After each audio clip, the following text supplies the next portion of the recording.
भैया light of कर दीजिए।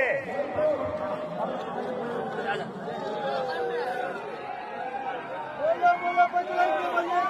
7, 6, 5, 4, 3, 2, 1।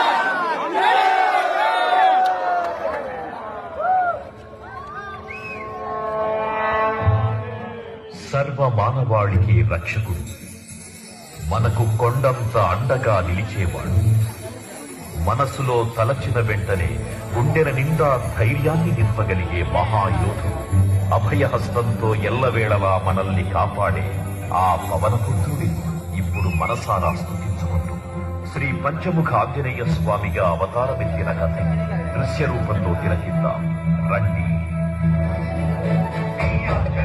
ప్రసన్నాంజనేయం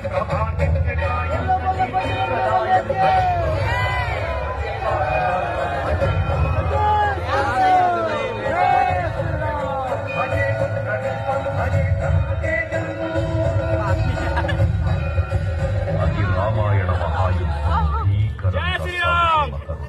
శ్రీరామచంద్రుని సారథ్యం వానర సైన్యంతో విజృంభిస్తూ లక్ష్మణస్వామి తనతో పోరాటం చేస్తున్న రావణుడి కుమారుడు ఇంద్రజిత్ తలని బాణంతో ఒక్క వేటుతో వేరు చేశాడు.